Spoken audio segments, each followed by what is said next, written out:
Good evening, everyone. Welcome to the Shabbat Torah program and to Yada Yahweh Radio. If I am correct in translating, I don't claim to be great at Greek. I don't much like Greek. Neither Yahweh nor Yosha ever spoke Greek, but in the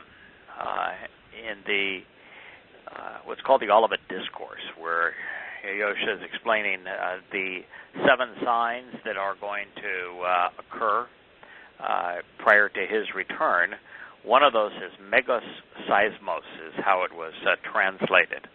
And megos seismos would mean a significant churning, significant movement of either land, water, or air. And therefore, it is the seismic scale talks about the quaking of the earth, but tornadoes and hurricanes are also in the category of megaseismos. We measure them on different scales, but it is indeed telling, since they were predicted to be birth pangs, which means they would increase in frequency and intensity as we near Yahweh's return, that in the last little over a week, the United States has been hit by a Category 4 storm, Harvey, that wiped out much of southeastern Texas. And it now is about to be hit by a far bigger storm, Hurricane Irma, which, they talk about it being bigger than all of Florida. It's much bigger than all of Florida. It's like 5 times wider than the state of Florida. Yeah, the thing is bigger than the state of Texas. It is an absolute monster. And on top of that, there was an 8.1 Richter scale earthquake in Mexico yesterday, and I think even one in Japan. I don't know I don't think the one in Japan was at that significance, but oh my. Now, I have shared for a considerable time a refutation of the concept of man-made global warming, because the research that I've done, I'm not the researcher, I've simply read the research that is available to anyone who can do the same study that I did, which is to look at the climate history of the planet to determine whether or not the warming period that we are now experiencing is something that is new to this planet, or something that is part of the cycle of the planet that has been manifest long before man was around and long before fossil fuels were burnt. And what you find is that the research confirms by digging out core samples from around the world, particularly in the oceans, which are the most affected by temperature change. And they show organisms living and dying that are prone to survive in either warm or cooler waters at various periods, revealing that the Earth has, for millions of years, gone through periods of hot and cold that last on average 600 years. And you can trace them even through the short history of humankind. While Homo sapiens have been around for hundreds of thousands of years, history, written history regarding them, where we can understand what the climate was like, is only about 6,000 years old. It commenced when Adam and Chawah were expelled from the garden with a Nasalma, and they left with Hebrew as a language. And at that time, we have records now of what the conditions were like for humankind. And what we find is that you can trace, through this history of man, a a consistent period of 600 years of warmer than average weather, followed by 600 years of cooler than average weather. While there is a larger cycle in the range of 10,000 years that deals with the major ice ages, there's also this shorter cycle, and it's manifest throughout human history. We began a warming period, ended what was called the Little Ice Age, a cooling period that caused all the upheaval in Europe, starvation, made it possible for the bubonic plague, the Black Death, to kill so many in Europe because they were already malnourished as a result of the cooling period, where crops do not grow as well. And we came out of that cooling period around 1850, which is the beginning of the time the glaciers, which had reached their maximum potential during the cooling period, began to retreat. Seawater levels would begin to rise, average temperatures rose. Now, the reason I'm sharing that is that when Yahusha talked about these megaseismos and therefore more hurricanes and tornadoes, these are warm weather, warm water, warm, moist environment phenomena. They do not occur when it's cold and dry. And so there's every reason to recognize that we are going to get more of them. And it's going to be devastating. It's exactly what God predicted. And when he predicts things, he's not saying that he is the cause of them. This is not an act of God. He just said, this is what's going to happen. And indeed, it is happening, and it's unstoppable. By the time we do this program a week from now, it's going to be, it could be that the United States suffers the two greatest natural calamities in its history, and that they would be back-to-back over a course of a 2-week period. Remarkable, isn't it? Indeed. There's another one right behind it.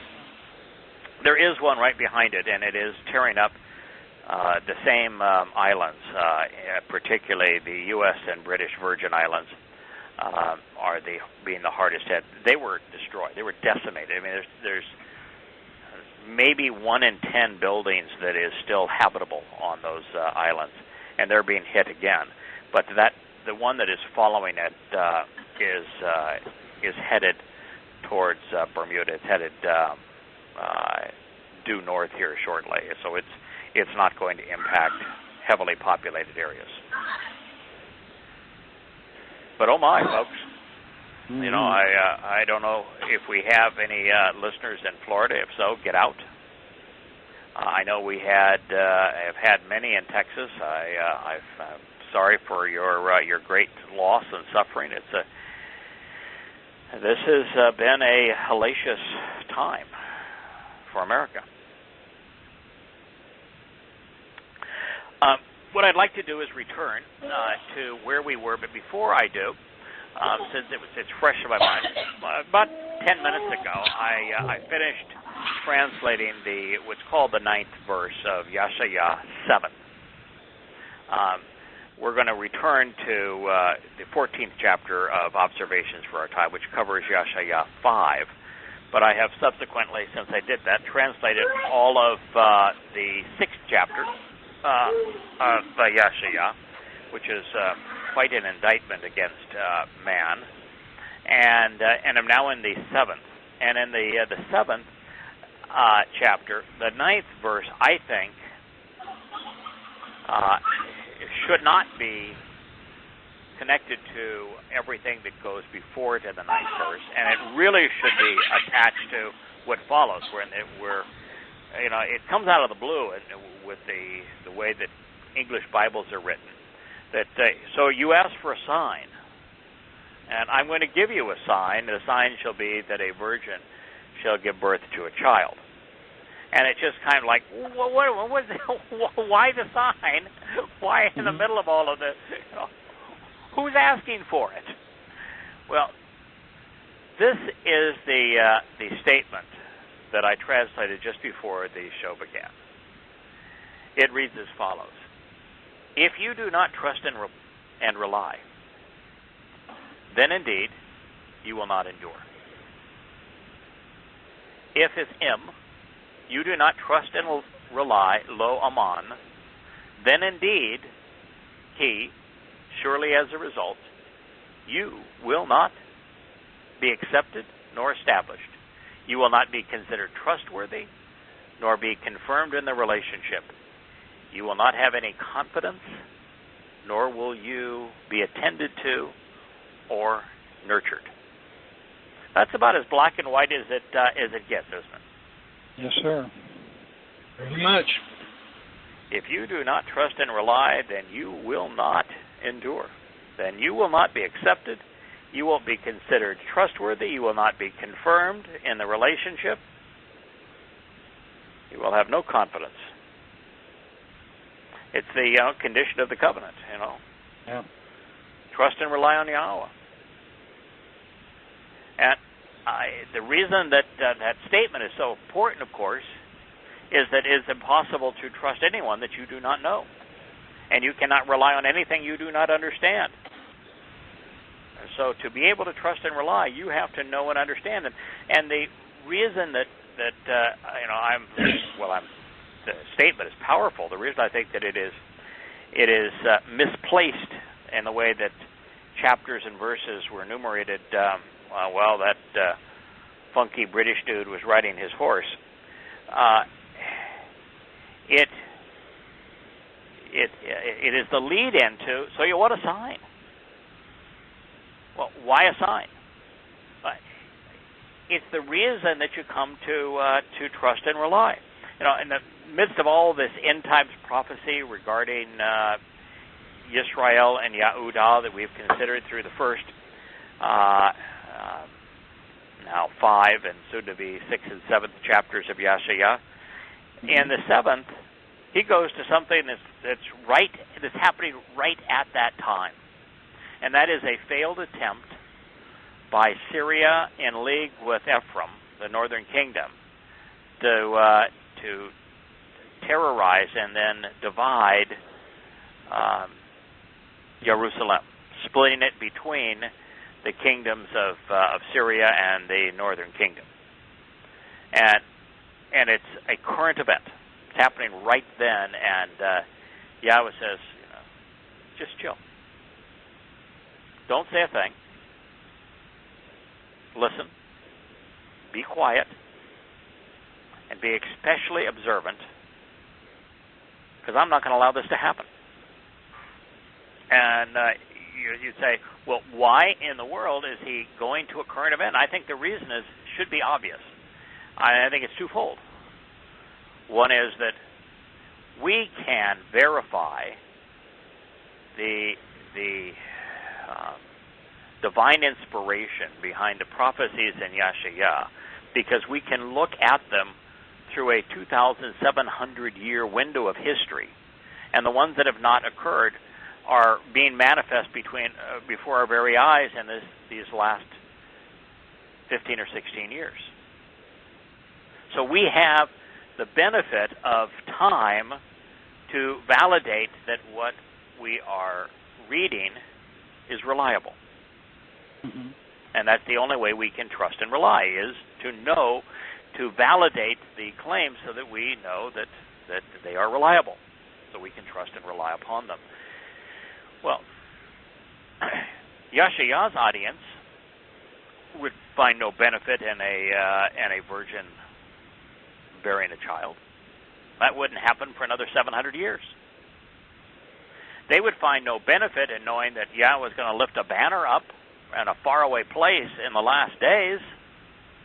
That wouldn't happen for another 2,700 years. Right? Yeah. So for them to be given the opportunity to trust and rely, which requires verification, Yahweh would have to say something that would affect their lives. And so that's one of the reasons he tells this story.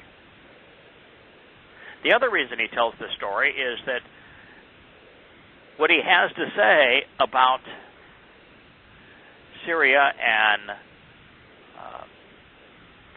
the northern kingdom, Ephraim, wanting to sack and control Jerusalem. Very familiar to us. Should be familiar to us.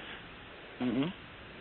We should see the Muslims and so-called Palestinians wanting to do the same thing. With the help of Ephraim. Yeah, and we should recognize it ain't going to happen. It isn't going to happen. And by the way, he ties it all to Damascus too, and ties it to Samaria. Now, the reason those things are important is, what does the world want to give to the Muslims? The West Bank. The West Bank. What is the West Bank? Yeah, West Samaria. It's Samaria. And the most vicious anti-Israelite terrorist group in the world calls what city its capital? Hamas says Damascus. Yeah, Damascus. That would be Hezbollah. Yep. And, of course, when we read further in Yahshua 17, what we learn is that because of the fall of Damascus to the Islamic terrorists, that the Neville Chamberlain Act of the world is to give the Muslims Samaria, the high ground of Yisrael, in hopes of appeasing their bloodlust. So it is a fascinating read, and I can assure you that once we're finished with chapter 5 of Yahshua, we will not have run out of good material. No. That's cool. There will be more opportunity to learn. All right, I want to just review Yahshua 5:8 and 9 before we actually 5, 8, 9, and 10 quickly. Then we'll dive into 11. The second stanza, if you will, of the 5 stanzas, the 5 refrains that comprise Yahshua 5, this song that Yahweh has composed to his beloved, to Dode, reads, "Woe. This is a warning about a disastrous situation and a cautionary tale to those of you in the land, connecting house to house, field to field, and plot with plot, territory to territory, who approach and present themselves, joining together until such a point in time that there are no more places, nor sites to build housing units, offices, or even to stand. And they will be made to dwell alone, living isolated and separated." That is the primary thrust of the politics vis-a-vis Israel between the United States, Europe, Russia, China, and the Muslim world. Cause Israel to be isolated and separated as a result of the housing units that it's building. This is a precisely accurate prediction. I am hearing Yahweh of the vast array of spiritual implements declares that doubtless there will be no houses for many, because as an object of appalling scorn, ridicule, and derision, there shall be horrible terrorism and devastating desolation. Even the largest and most beautiful home will be without an inhabitant, because then 10 acres of vineyard shall produce one daughter, a malleable and fragile offspring is what will come from her. It is something we spent a considerable amount of time on last week, but as a quick review, the fact is that housing units in the area of Jerusalem, it's different in other places, but in greater Jerusalem, the houses are all connected. They're housing units. They're not independent single-family homes. It's wall to wall, ceiling to ceiling, floor to ceiling, wall to wall, and they're running out of space to build, and they're being terrorized for building them. They are an object of ridicule and derision and scorn, and suffer terrorist attack daily. And it's going to get worse to the point that the most beautiful homes will be uninhabited. And then this 10 acres of vineyard will produce one daughter. We spent 40 minutes or so on that. Yeah, that was really profound. On that was very what is an acre? Yeah, what is an acre? How is it measured? Why is it a daughter that he's talking about? And what does that mean relative to the current population? And what you find is, if you look at the numbers for Greater Jerusalem, you find that it is essentially decimation. It's to decimate is 1 in 10 survives. Now that does not mean that 9 out of 10 are killed, but it means that 9 out of 10 either flee, realizing they can no longer live in Jerusalem because of the terrorism. They flee. They're captured as sex slaves, which Muslims are wont to do with Christians and Jews, or they're killed. One of the three. Now, while that is interesting, as I was translating Yeshaya 6 these last few days, what percentage of Yisrael do you think Yahweh says survives? I always thought it was a third. It's not a third. He tells us exactly what percentage of Israelites survive until his return. What percentage do you think it is? Think it's half? Nope. 7%. I just did the math. 1 in 10. Oh, was that 1 in 10? Oh, wow. 1 in 10. It's the exact same math as if you take the present female population of Greater Jerusalem and you reduce that to 1 daughter for every 10 acres. It's 9 out of 10 are gone. He says that he's going to leave a tenth, but he's not going to leave a tenth. A tenth will be left. The remnant upon his return is 1 out of 10. It's interesting when these things correspond, isn't it? Now, even the women that are left are going to be malleable and fragile. Then we pick up on new material, 5:11, and it reads, "Woe! This is a warning to those who rise early in the morning with intoxicating liquor and continue into the twilight to drink and are inflamed with wine." When a person begins drinking early in the morning and continues to drink all day, they are an alcoholic. When they are an alcoholic, they are typically abusive. They are impossible to live with. They are incapable of being contributing members to to society. Their thinking is dulled. Their hearts are poisoned, and they very seldom live very long. Shorten lives. Even their skin becomes this toxic color. And so, could Yahweh be speaking about alcoholism? Yeah, there's a lot of people that today that are alcoholics. Could he be talking about? There wasn't a term back then for drugs, but could he be talking about people that are drugging themselves?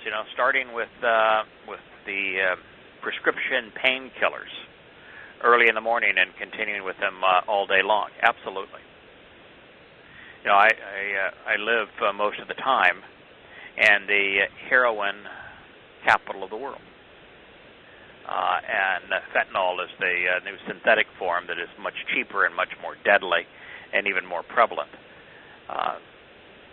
it's the leading cause of death in the surrounding counties in southwestern Ohio, and it's growing exponentially. People are drugging themselves to death.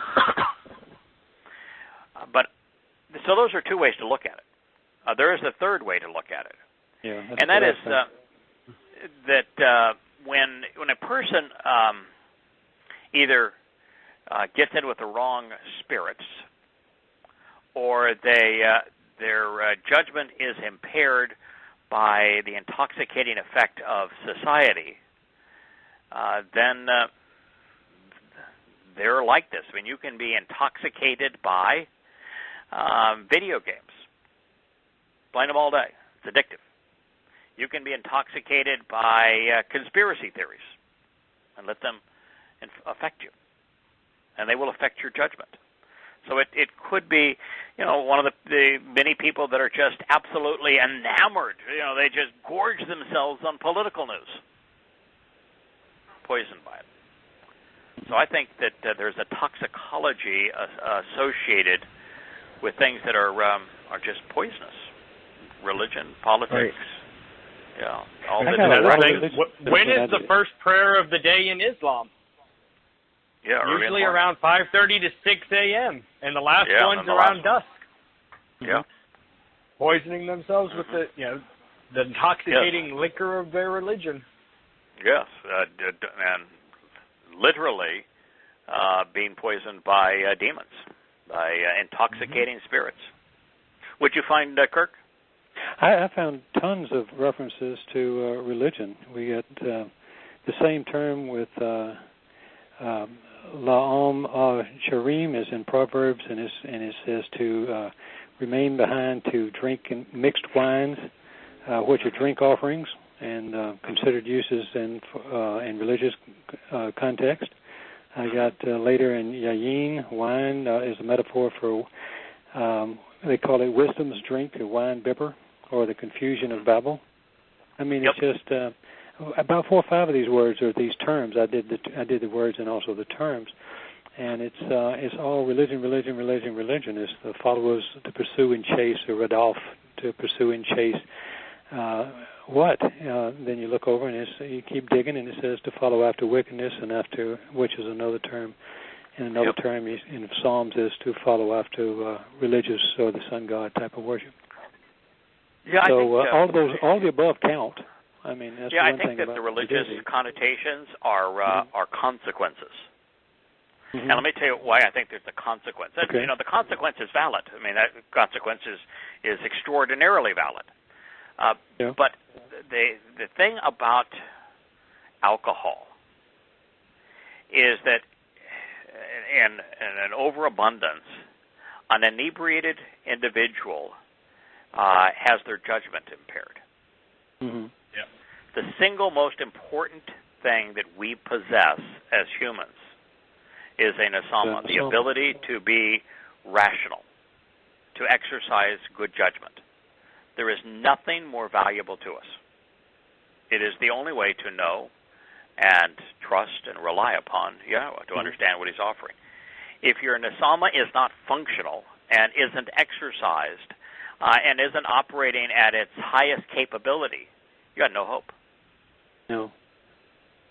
Yep. I think that there's some references in this chapter to the people we've disassociated with, who have spent way too much time in the artificial world of Facebook, of social media. Mm-hmm. And I finally found the passage in Yashayah 6, where Yahweh Himself is precluding from happening what we experienced, saying that He doesn't want it to happen, which is that He wants people to be blinded and to be deaf, because people that are still fixated on politics and religion and who exercise poor judgment, and you're exercising poor judgment if you're into conspiracy theories, I'll tell you that. He doesn't want them to associate with Him. He doesn't want them to figure it out. Now, that might sound harsh, But that's what I came. When we were dealing with the Fred going off the wagon and becoming so anti-Israel, so anti-Semitic, so anti-Yahweh. Anti-Yahweh. That you can't. That Yahweh doesn't want to deal with that. I don't want to deal with that for eternity. And so God has literally created a mechanism where He says, that's the last thing I want these religious and conspiratorial and political people doing, is to figure out enough about me that they start associating their lives with me to give people the false impression that I approve of what they're doing and saying. I don't want that to happen. the same thing as Paul? I mean, that's what he did. He had just enough religious understanding or enough rabbinical understanding, that Torah understanding, to mix it all up into a terrible, toxic mess. Right.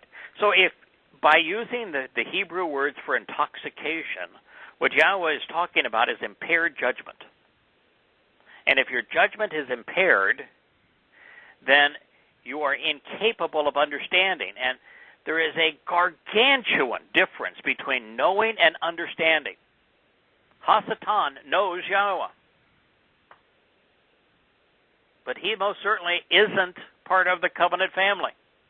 Knowing and understanding are chasms apart, and the only thing that can get you from one to the other is exercising good judgment. And if that's impaired, then you're going to be played for a fool by religion, anti-Semitism, conspiracies, political mantras. You are going to be taken advantage of, and you're not going to have the sense to be able to differentiate between good and bad, truth and lies. You're talking earlier about various types of impairment and intoxication. Like you talked about painkillers. I'll speak from personal experience. When I had my accident, I was on painkillers, and I tried to sit down a few times and do some studying. Because I'm at home, I've got nothing else to do. I can't work. I can sit in front of the computer. I could not concentrate long enough to read anything. Now, by that same token, I'll sit down and I'll pour myself a beer, and I'll sit down and start going in and studying and translating and do all that, and it doesn't impair my judgment if I drink it in a moderation. Correct. So, the alcohol, it's all about that impairing. Right. And one of the things, too, that's interesting is without alcohol, we wouldn't be here. Society wouldn't exist. That's right. Society wouldn't exist. I don't think humankind even exists without alcohol. Right. Because we'd all have poisoned ourselves.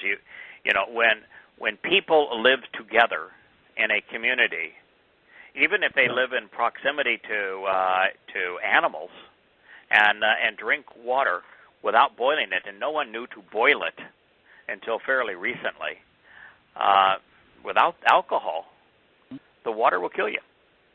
Yeah.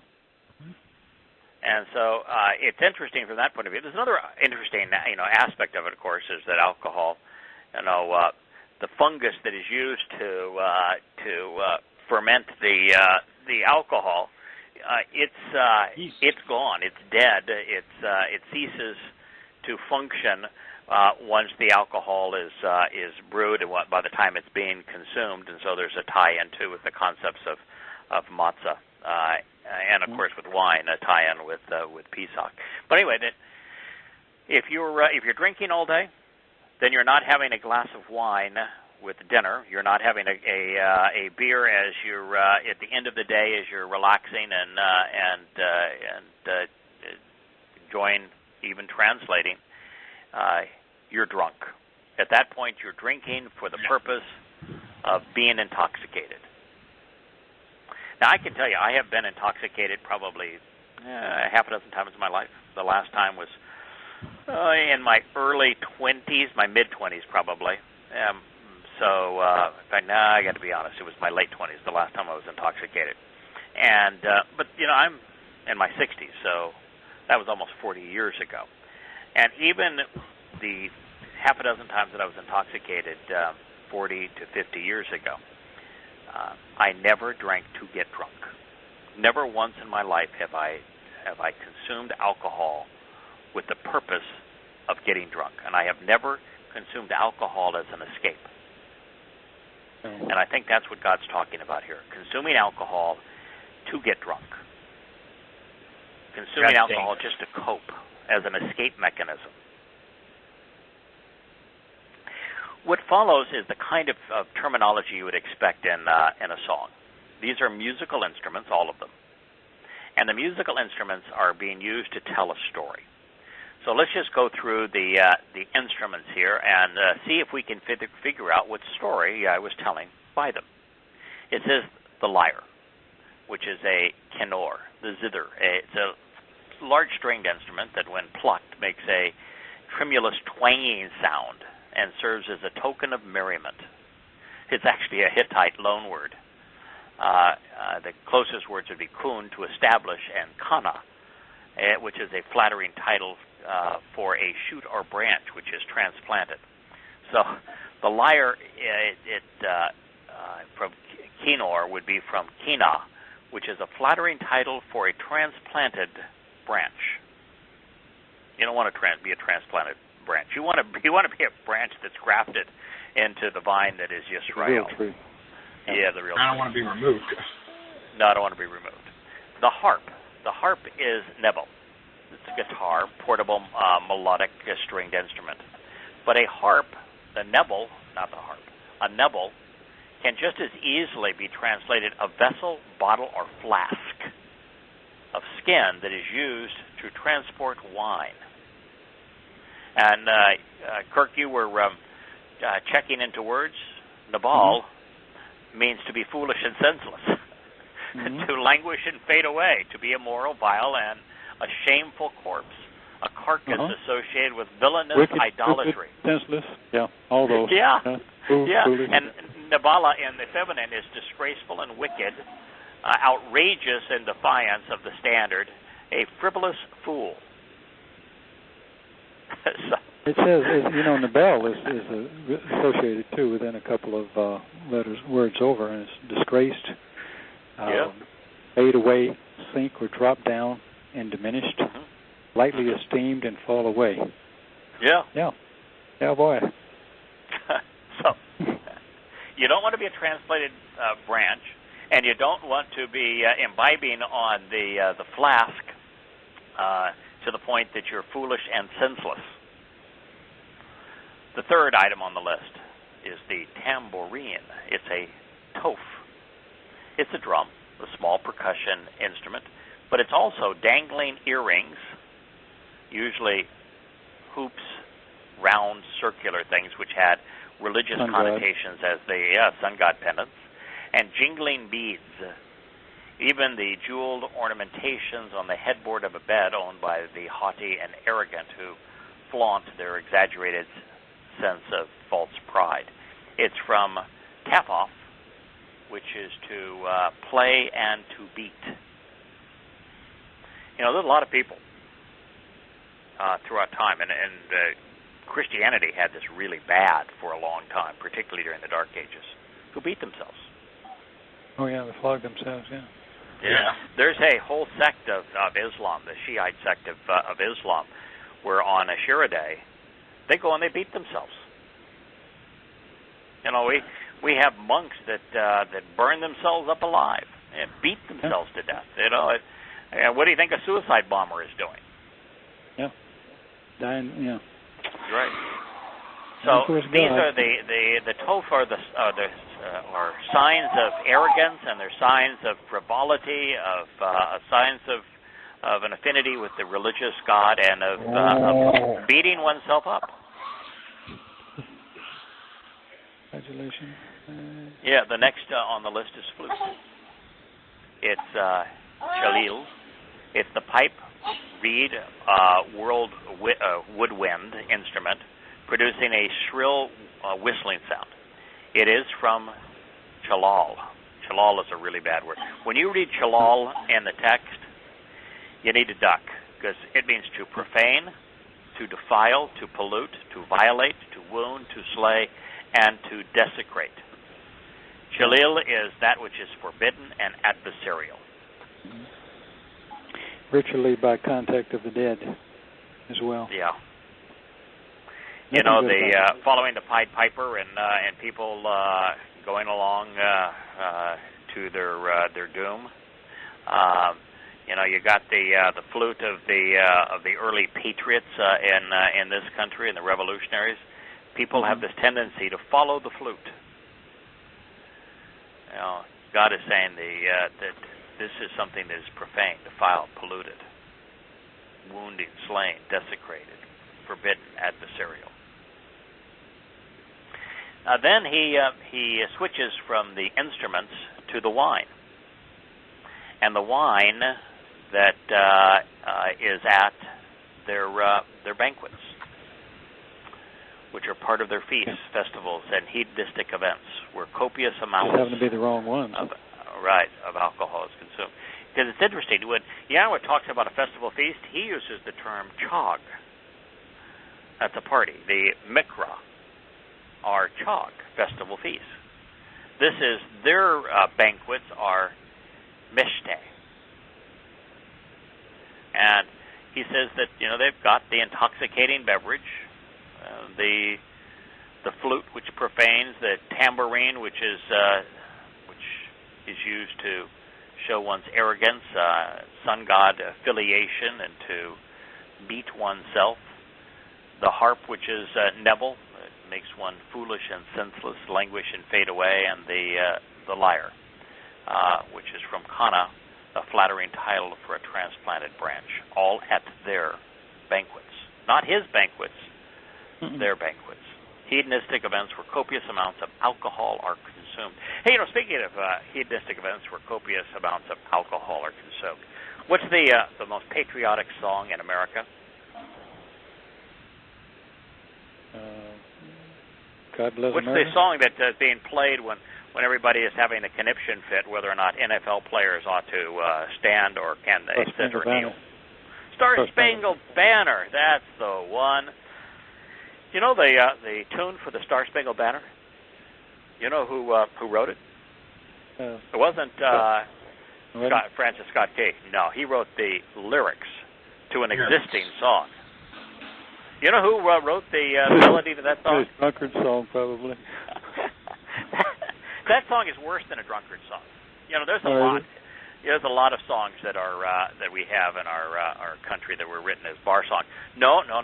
This song was specifically conceived by a British society that was devoted to bringing back the celebration of pagan hedonism, where sex and drunkenness would be celebrated as a divine right. I missed so that it was in a history British class. society of individuals who specifically were trying to revitalize the pagans' drunken prostitute ceremonies that were associated with the ancient religions, the temple priestesses and alcoholic consumption. That's who wrote the tune. You're good, man. The Star-Spangled Banner. Funny.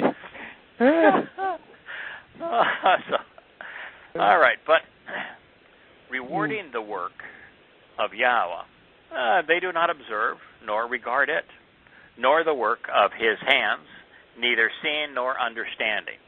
So they're really into their tambourine, their flute, their wine, their lyre. They're into all of that stuff.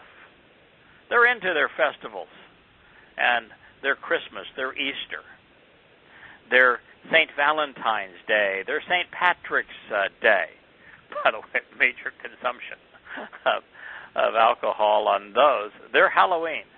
They're into their festival. But regarding the work of Yahweh, they don't regard it, they don't observe it, nor the work of his hands, the things that he has personally done. They don't see it, they don't understand it. And that's the problem with Christmas and Easter. That's the problem with Halloween and St. Patrick's Day and Valentine's Day. The problem with Lent and all of these things is that by engaging in these things, the person just completely neglects what they were designed to cover up, what they were designed to negate. They complete. I'm sorry. Yeah, go ahead. No, I was just going to say I found it interesting here that Yahweh uses yod. He could have used kaf. He could have used kafaf, which is to bend down, but that would be to bend down and bow. And then kaf, of course, is an open hand that gives pledges.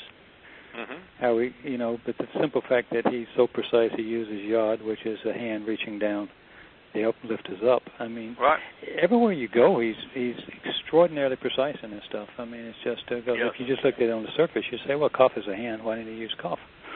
Well, he had actually used the hand in a very interesting way. It was between 5 and 6.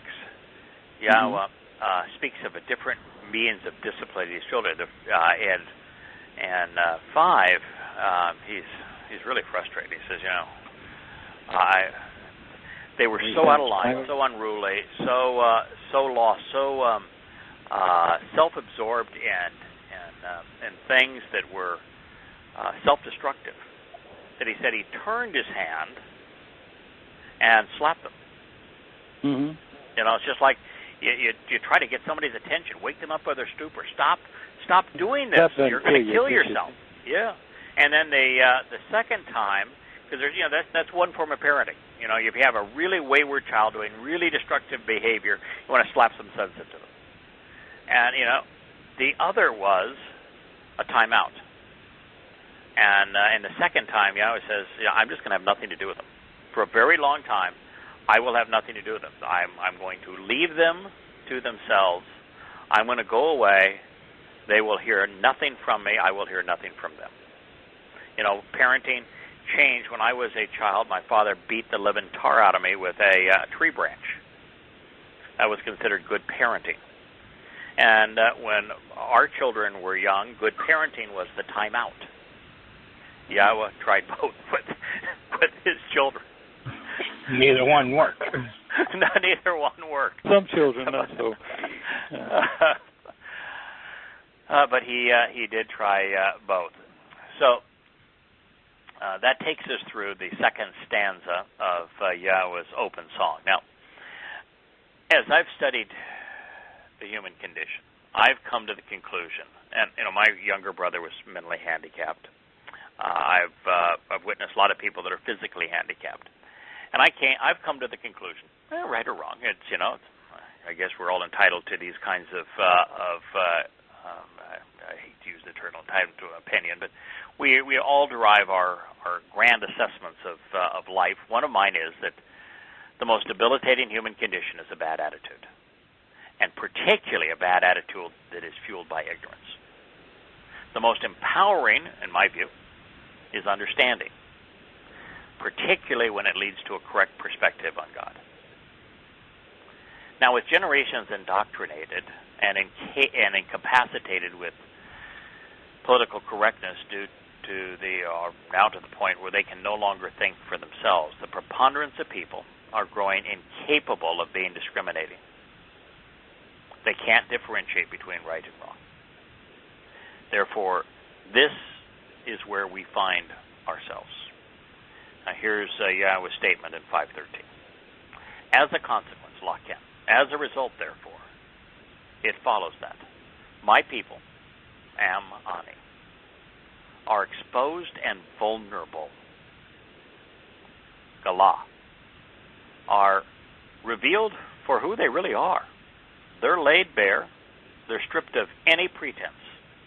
They're exiled, many as captives,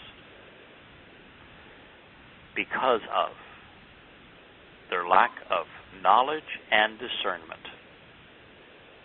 Bale dayat, their failure to comprehend, their lack of apprehension, their ignorance and inability to understand, their incapacity to distinguish between right and wrong, their unwillingness to discriminate between good and bad, their reluctance to differentiate between truth and lies.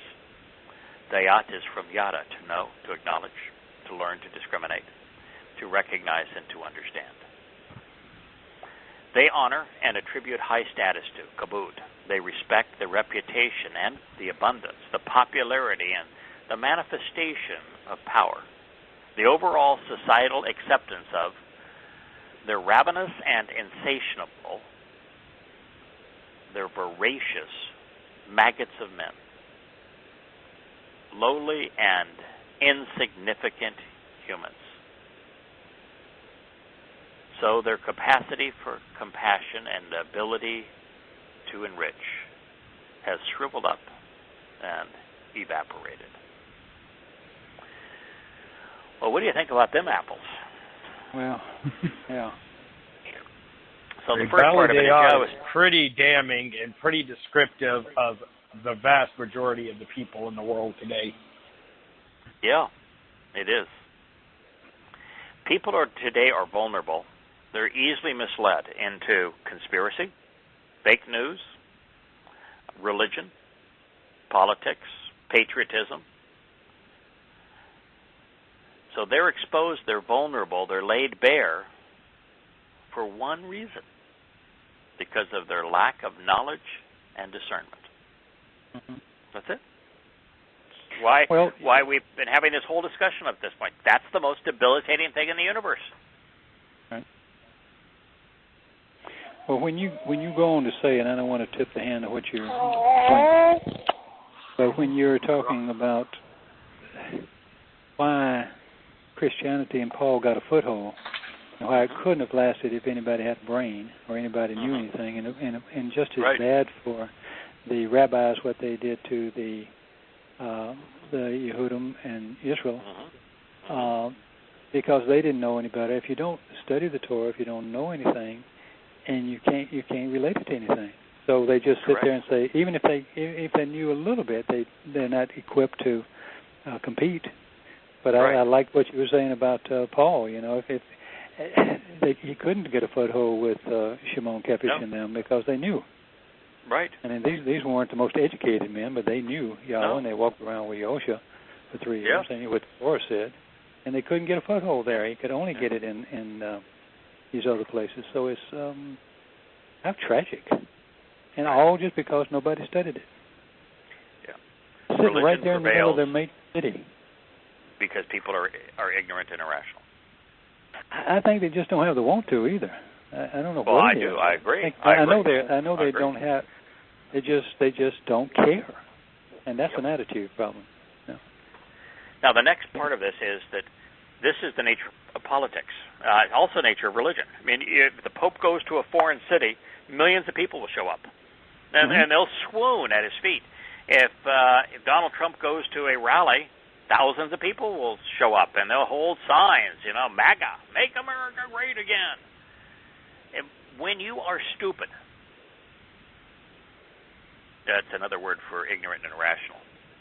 When you are stupid, you have a tendency to honor and attribute high status to maggots of men, to lowly and insignificant parasitic louses. And that describes almost everybody in politics the world over, almost everybody in religion the world over. They're maggots feeding on decaying flesh.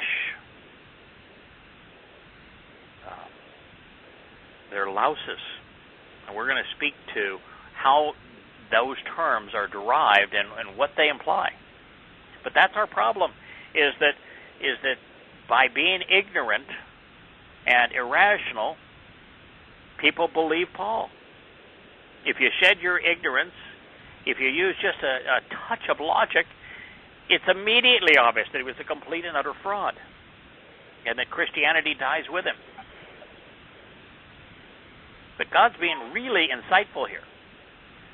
As a result of being ignorant and irrational, the inability to be discerning, irrational, people honor and attribute high status to ravenous and insatiable maggots of men. Now we'll speak about how I came up with maggots of men and louses, parasitic and voracious, walking dead. This would be kind of like the zombies.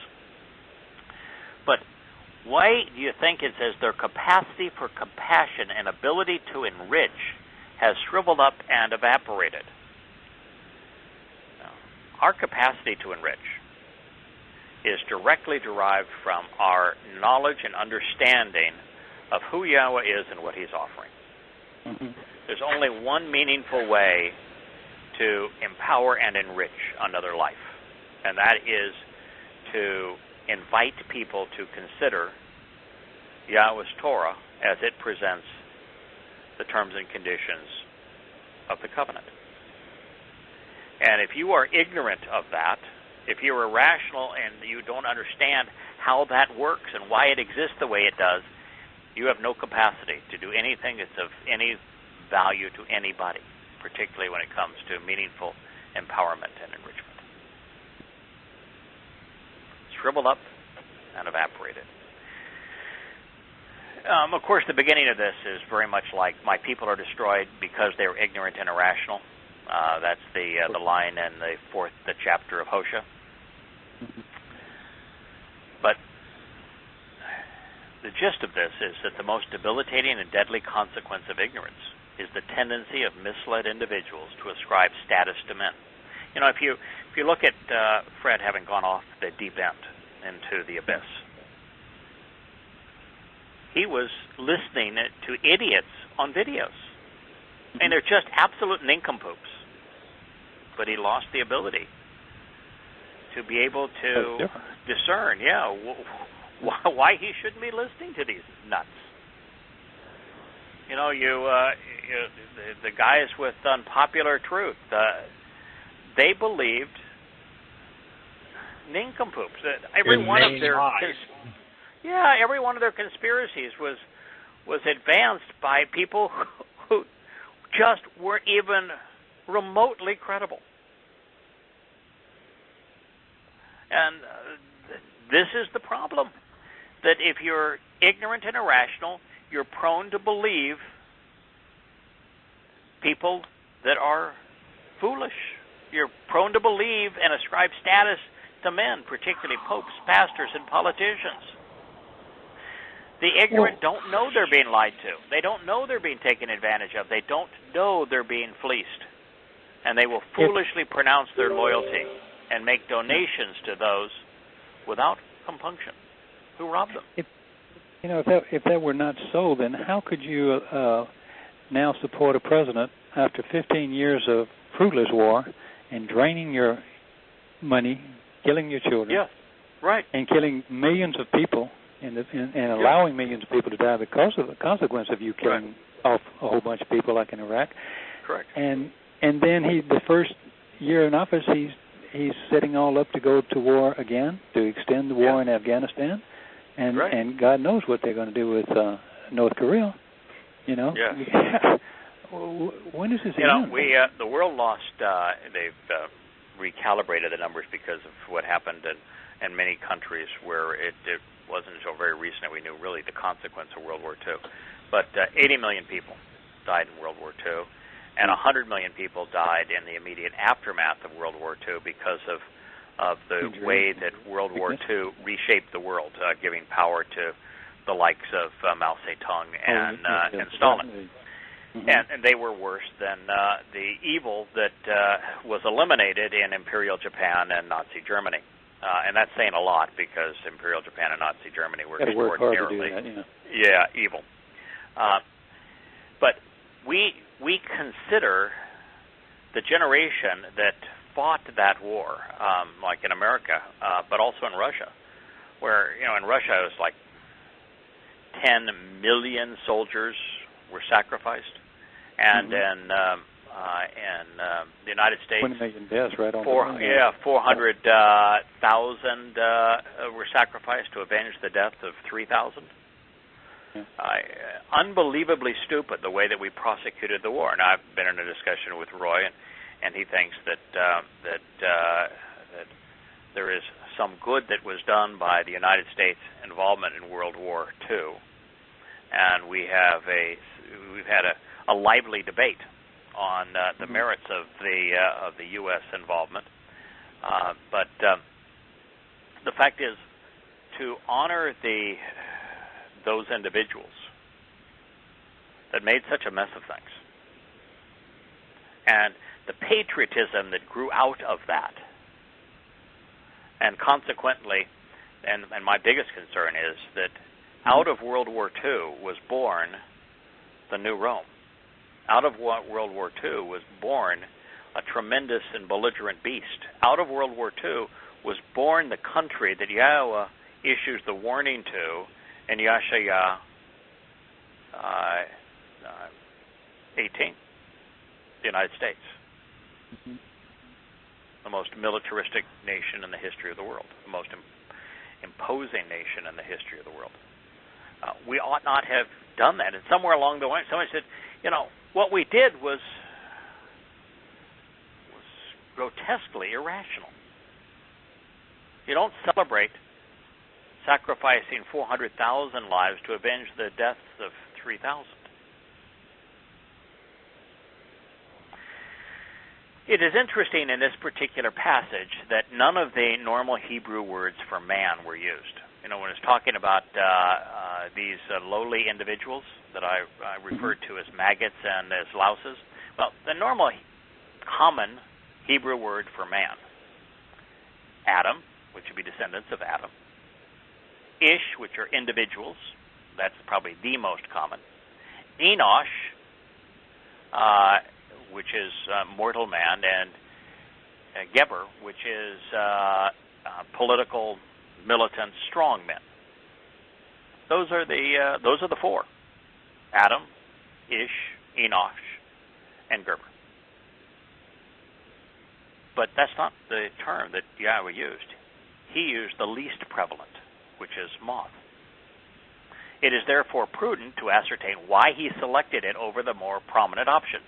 At first blush, we discovered that it was considered to be less masculine in nature than either Adam or Ish, and thus can be translated person or people, human or human beings. This is revealing because God is contrasting his plan with the schemes promoted by humankind. Now, second, moth is typically used to describe a very small number of people. When you look at its use in the Torah, prophets, and Psalms, it describes a very small number of people. It literally means men who can be numbered, as opposed to innumerable individuals. So it sometimes it's just translated very few. Now, I thought that was telling, because while relatively few men have claimed to speak for God, only a handful have started a new religion and authored its scriptures as an apostle or prophet. Or at least had success with it. Yes. And if they didn't have any success, Yahweh would never have mentioned it. They don't matter. Never brought it up. They don't matter. That's right. Third, moth is the opposite of Gibor. Gibor means mighty warriors and political leaders, and speaks of someone who is considered to be, moth does, someone who is considered to be lowly and little, even insignificant. Does that ring a chime anywhere? I love it. Yeah, while Shaul was Paul's given name, he not only chose the Roman moniker, Paulos, means lowly and little in Latin. Yosha revealed during his instructional amount that heaven's name for the individual attempting to annul the Torah would be Paulos, lowly and little. Fourth, according to the Dictionary of Biblical Languages, and Kirk, a week ago, you had said that. Yes, and I know this was for me. I appreciate this too. I read it with great. Yeah, I did it. Well, I did it really for both of us. Thank you very much. You find something that doesn't concur with the research that I've done on these words. I want to know why. I found a lot of it, even though I haven't got my books yet. I found. I found it good enough to. So I wanted to. I looked at that as a challenge. Sure. And you took it the right way. You brought something up, and we were trying to determine, well, is that really a reasonable way to go? And so I spent part of a day searching everything that I could learn about the Hebrew word moth. Now, we shared with you, I think, Kirk, JB and I, that our favorite lexicon, because of the way that it presents terms in terms of 1, 2, 3, 4, 5 in terms of preferred meanings. The fact that it has the least influence of religiosity. It doesn't exist to prove any translation correct. So it is just the way that it is formatted, the way that it presents words. Now, it has its liabilities. I don't like the way it transliterates words. You know, it doesn't differentiate between the sin and the shin, for example, S or SH. It renders the cough as an S rather than the C. So I don't like the way it transliterates words. It always eliminates the O if the O is the reason for the vowel sound. It does not show you any reason or justification for the A or the E sound of the Aleph or Ain. So I don't like its transliterations. And it makes no attempt to define a root. But, you know, we're not looking for things that are perfect. I really wish it did that. Yeah, these are just tools, right? So they're just tools. But that's our, JB, that's my favorite tool. I think it's your favorite tool of the tools in our arsenal. Oh, yeah. So it's my go-to first one. It's the first one I go to 100% of the time. Second one I go to is Strong's. And I go to Strong's for transliteration. I go to Strong's for roots. And then I go to the Theological Word Book. Because the Theological Word Book has several things that I really like. It's got some things I really hate. For example, it brings up Arabic as if Arabic mattered. As if Arabic came before Hebrew and that the Hebrew word was derived from Arabic. I'm like, really? Come on. Don't you? I mean, that does drive me crazy. Written Hebrew is 6,000 years old. Written Arabic is a derivative of Hebrew. It uses the Hebrew alphabet. You know, words like Quran are from the Hebrew Kara. And written Arabic didn't come to exist until around 700 to 750 CE, which is more than 3,000 years after we have the Torah written in Hebrew. No, I don't care what the Arabic says. And what the Arabic says. And there's a lot of religiosity into it, but they do a good job of showing how the meaning of various words is affected by the stems, and it does a really good job of showing where the words were used and what meaning is attributed to the word in each of those specific cases. It also does a good job of kind of showing you how a word was derived from its root. You get a lot of that in there, and I really appreciate that aspect. Yeah, I agree too. So it's the go-to third on the list. I need to do some more thinkology on this word. So we're now with the Dictionary on Biblical Languages, Hebrew. That's our first. And when we look up moth there, it says that it can be translated louse. A louse is the singular of lice. It is a small parasitic insect that lives by sucking the lifeblood of warm-blooded creatures, or it can be translated a maggot. Lice are obligate parasites, meaning that they are incapable of reproducing without exploiting a suitable creature. That's just like religion. They invade their victims by modifying their chemical signature to match that of their hosts. That's Paul, to the Torah observing, I was Torah observing even though I wasn't. To the Torahless, I was Torahless. To the Gentile, I was a Gentile. To the Jew, I was a Jew. I was whatever my audience wanted me to be so I could take advantage of them. All things to all men. Louse is a perfect depiction of Paul. Modifying their chemical... just religion in general. Look at how Christianity took on the aspects of the pagan religions in the countries it invaded. It did indeed. It says of lice that they are vectors of disease, of course Christianity is the plague of death, such as typhus, transmitting infectious, debilitating, and deadly pathogens to other living organisms. Paul was a disease-spreading, parasitic bloodsucker who mimicked the racial, political, and religious makeup of his audience to more readily exploit them. While considering the commonality between Paul and lice, I found, by the way, another interesting connection. Considering the fact that yeast is removed on matzah, unyeasted bread, to perfect the loaf by removing the fungus of sin, in particular, religion, fungi, such as yeast, serve as a host and conduit of disease, with weeds providing a safe harbor to vector viruses. So I had no idea of the role of fungi, and of course yeast is fungi, and the plant kingdom of transmitting disease.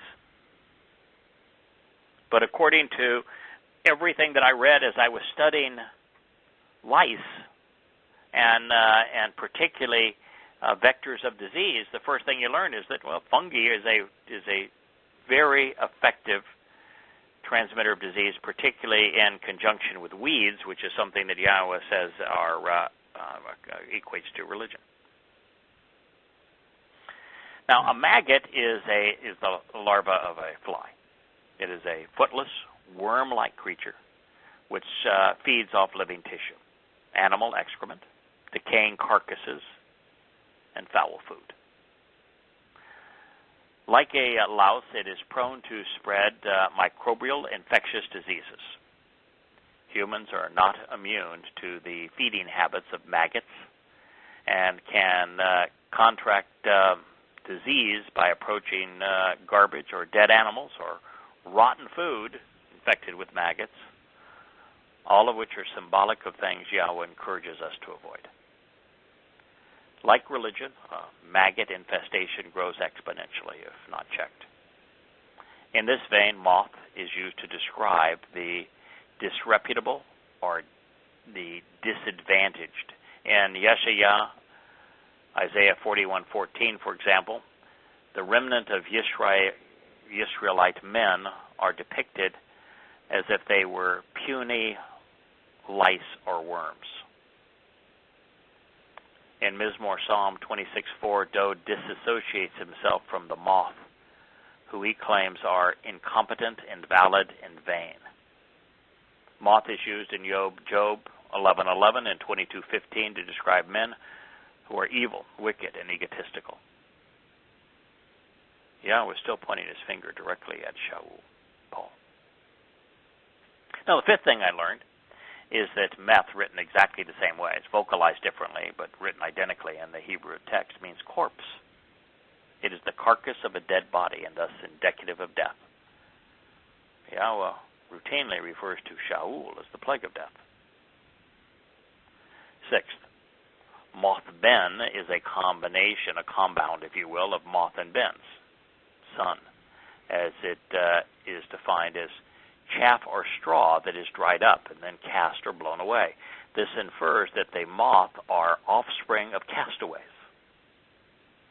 And finally, metheg is the bridle for a donkey, including a bit as a mouthpiece and reins for leading it. Boy, that speaks of religion too. Yeah. Now, if we were to expand moth's reach beyond a lone individual and thus beyond the few people it typically addresses, and therefore past Paul, many of the world's leaders, both religious and political, are parasitic maggots and lowly louses. They are counterproductive and destructive, deceitful and deadly, and thus ultimately damning. Promising to enrich their greedy supporters to gain popularity and garner votes, they rob the relatively few who are rich to appease the multitude who are poor. By redistributing wealth rather than creating it, the economy shrivels and the nation's abundance evaporates. Just as Yahowah is warning and lamenting here in the prophecy. While it may be politically expedient to punish success and reward failure because it is deemed politically correct among those infected with the immoral and irrational socialist mindset, it is a bankrupt policy. That was my research on moth. Kirk? It was brilliant. I mean, it was brilliant. I did some little homework, and this is obviously not of the scope that you just described, but I did find in the ancient Hebrew a man who is a man who is a worshiper of Astarte, a man of Baal, defective man. Good. No, man of falsehood. A worshiper of Astarte liar. would be a Christian in today's parlance, by the way. Yes, Easter. Yeah. I found to suck out, to wring out, to be wrung out, and then also to be sucked out empty from hunger, and from shathal, which is muth, which is to drink water, wine, milk, or to blood. So I mean, I got around it. So I wasn't concerned that it wasn't true. I just didn't have a reference to go to. So I need a couple more books apparently to. Every now and then I run across a word like that, but I appreciate that truly. I thought that was wonderful when I read it. I said, "Cool." Yeah, cool. Yeah. I don't think people appreciate. This is an opportunity for me to say something. The people don't appreciate how thorough these translations are and how much work goes into them. I mean, I think I work pretty hard sometimes just trying to put them all down, not to write the way you guys write them, but I can obviously figure out through researching each one of the words what all these things mean, and it is true that you just can't get around this stuff. This is as good a translation as I can find anywhere in what you do. I mean, I think there's really three aspects of that are fun about them. I don't view them really as work, although I like. Well, I mean, you can work at the job game, and that's fun. I think work is a good thing. I think work is a fun, enabling, productive. Not a dirty thing to word. do. So from my understanding of the word work, it is work, but I only look at work as a highly positive, value-added, rewarding thing. But the three benefits, the three things that are most enjoyable, is first the translation itself. Can you figure out what God is saying? Yeah. And sometimes it's really easy, and sometimes it's really hard. Tough. Yeah. Sometimes it is work, and sometimes it just falls into place. And the times that it's really hard are always the most interesting. So that's the first thing. The second thing is to dig into the etymology of the words. That's moth here. And figuring out everything that they could convey, because I have found, typically, that if a word can convey multiple meanings, God intended all of them. We're going to come to a word in the 6th chapter of Yashaya, a pair of words. And there are 4 very distinct meanings with each of the 4. And it was just the most interesting thing this morning as I was working on them. If you take each of the 4 in the order of relevance, because we talked about the Dictionary of Biblical Languages, Hebrew, that being our favorite. One of the things it does, JB, is it lists this number 1 meaning, number 2 meaning, number 3 meaning, number 4 meaning of each word. And so I took the 2 words that were juxtaposed, and I wrote the top 4 meanings of the first word and the top 4 meanings of the second word. And by the way, these meanings were really divergent.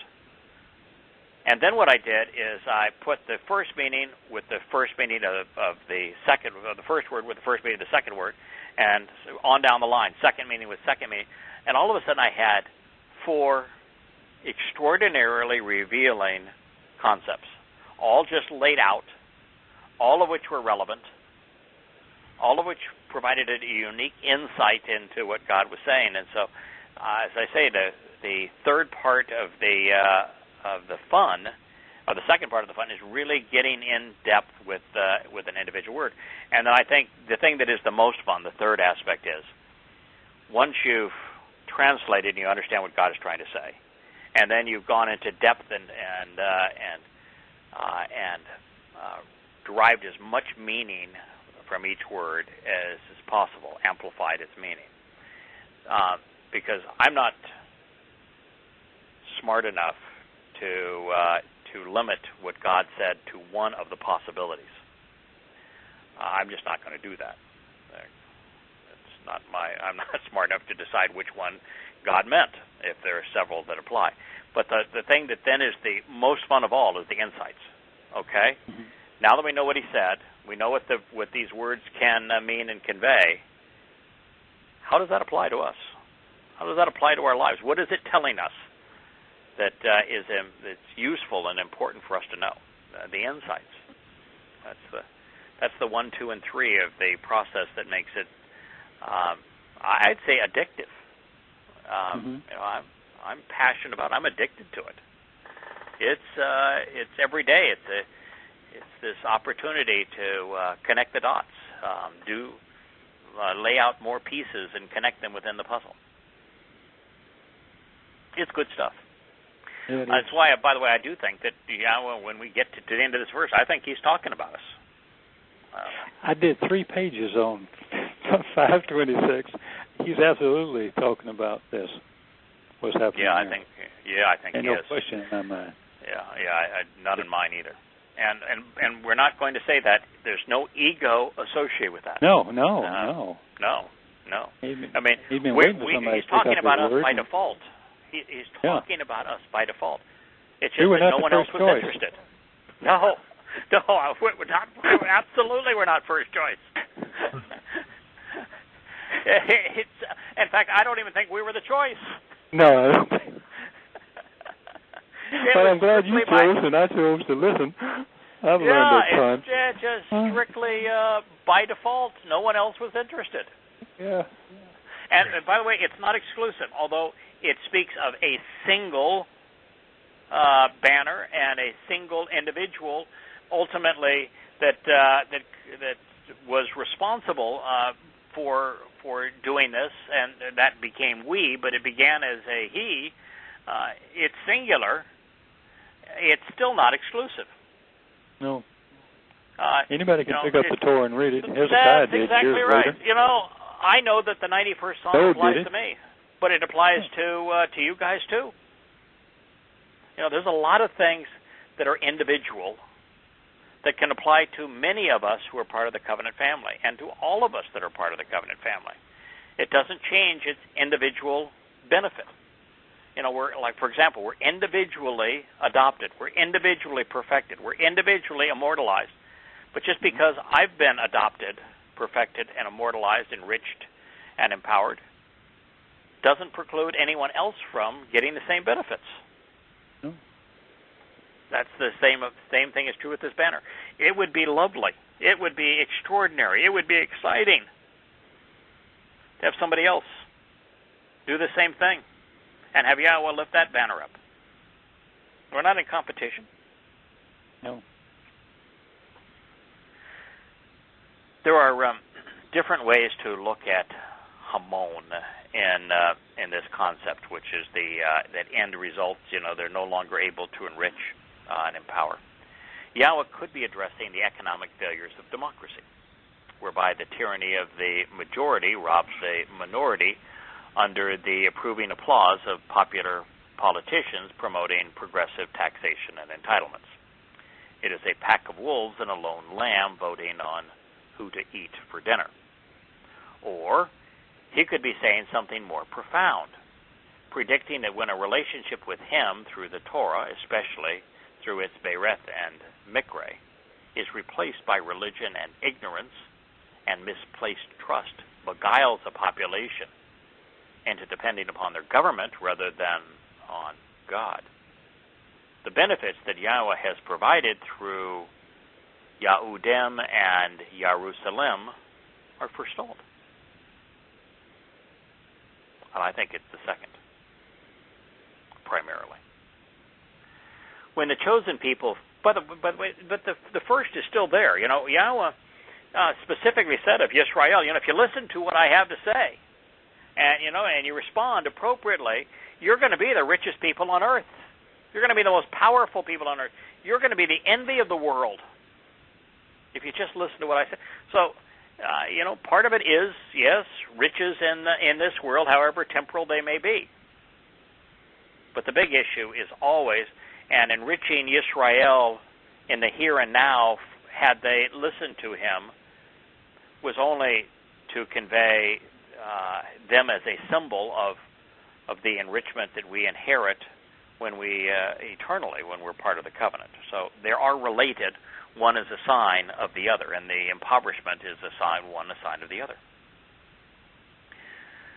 When the chosen people fail to comprehend what Yahweh has said and done, their capacity to convey His compassion through the Mikre and their ability to enrich through the Bereth covenant evaporate. That's what Paul destroyed with Christianity. It is then what Akiba caused to shrivel even further with Rabbinic Judaism, with his treasonous Talmud and false Masiach, leading to the diaspora and the unrelenting persecution under Rome. Now, as we continue to progress and process the consequence of political and religious ignorance and consider how the lack of discernment provides the opportunity for evil individuals to rob people of their wealth and possessions, their freedoms and opportunities, and especially their relationship with God and their salvation, Yahweh is now prepared to turn our attention to the worst of these men, to the epitome of a louse, to the living embodiment of a maggot, to Satan's most popular and esteemed ambassador, to Shaul, known to Christians as Paul. Even his assumed Roman name, Paulos, identifies him as the lowly and little subject of this indictment. Shaul, Paul, robbed billions of Christians of their souls, stealing their inheritance, the possibility of eternal life in the covenant. Now, in this light, it is incumbent upon us to acknowledge that Sheol, the lightless and eternal prison for souls who have been condemned by God, and Shaul, the principal author of the Christian New Testament, are indistinguishable in the Hebrew text. Now, don't you think there would have been a theologian along the way who would have said, "Hey, folks, maybe that's a problem"? This is interesting. Yeah. Huh. Well, I ought to look at the times that Sheol is mentioned, and Sheol is personified, because then God would be talking about Shaul. If he's talking about Shaul, then we have either an affirmation that his letters were inspired, or we have a condemnation against him. Yeah. But that would be too rational, wouldn't it? Well, why is it, and you've discussed this many times, why is it when you look at something like this and it's talking about a mouth or a soul, a nephesh, I know they don't translate it as nephesh in the English Bibles. You know that, right? It's, right. And yes. There is no, and for some reason, parapay becomes feminine gender. In fact, in this passage, nephesh becomes appetite in Christian Bible. Yeah, or something. I forget what I looked up, but it was. That's not nephesh. No, Sheol is the place of separation, right, a hole, black hole. Right. It has none of those attributes. So why would somebody that was translating not think, wait a minute, this can't be the place. It's got to be a name. Right. Yeah. In fact, in the Chabauk reference, where every aspect of Paul's life and his nature and his influence on Christianity are delineated, even the timing, 666 years before he'd write his first letter, are listed out. It says the soul of Shaul. He wants it to know, I'm talking about a man. Yeah. Places don't have souls. How plain can you be? Men do. So the soul of a man named Shaul is the plague of death. Yeah, and here they will do everything to keep it from being presented as soul. Now, so that you know, soul and consciousness are the same concept. It is animal consciousness that is the nature of a soul. It's what gives an animal, and humans are animals, the ability to observe and respond to their environment. A tree, a weed cannot observe and respond to the environment. An animal can. That's you drive a bulldozer at a tree, it's going to stay there, and you're going to run it over. You drive it at an animal, it's going to run out the way. That is correct. That is the difference. Exactly. That is the difference. And so it is a soul, it's consciousness. So here, as it is in Chabauk, and by the way, we're not broadcasting anymore, we're still recording, and I'd like to go ahead and finish this statement since we're well into setting it up.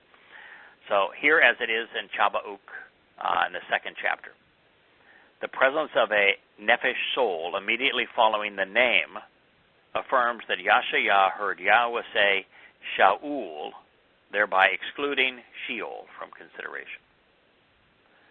This is therefore a direct and unambiguous condemnation of Pauline Christianity, its New Testament and replacement theology, in addition to Roman Catholicism and salvation through grace. Here's what it says. As a result, laken, therefore, as a consequence, it follows that there is an enormous opportunity. There is a wide open, broadened, and enlarged opening for the improper and greedy boasts of Shaul's soul. And so he has opened his mouth to speak beyond measure without thinking.